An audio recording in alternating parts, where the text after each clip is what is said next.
Report गुलसार अमन चांडियो कंबर Shahdadkot police जी कामयाब कार्रवाई जिले के मुख्तलिफ थानन जे खतन मां फुर थियल रोक रकम चोरी थियल सामान फुर थियल मोटरसाइकिलूं सोलर प्लेट हथ SSP कंबर शहदादकोट मोहम्मद कलीम मालिक प्रेस कॉन्फ्रेंस कंदे ॿुधायो त ज़िले जे मुख्तलिफ थानन तां फुर चोरी थियल सामान रोक रकम मोटरसाइकिलूं मोबाइल फोन ऐं सोलर प्लेटूं हथ करे मालिकनि हवाले कई वयूं आहिनि जंहिंमें 17 लाख रुपया रोक रकम हथ 22 मोटरसाइकिलूं 10 मोबाइल फोनियूं ऐं 17 सोलर प्लेटूं शामिल आहिनि जॾहिं त गिरफ़्तार जवाबदारनि खिलाफ़ मुख्तलिफ थानन ते 9 खां वधीक केस दाखिल आहिनि।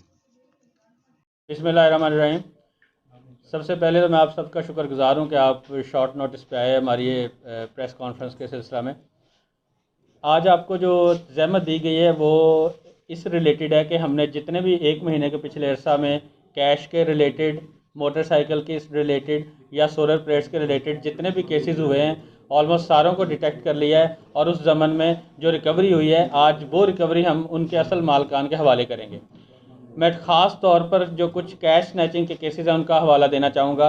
सबसे पहले जो एक बड़ा केस हुआ था अब्दुल खालिक छुट्टो का नसीराबाद की हद में, वो क्राइम ट्रेस हो गया और रिकवर हो गया है। दूसरा साजिद हुसैन चन्ना से एक वारदात हुई थी वगन थाने की हद में कैश स्नैचिंग के रिलेटेड।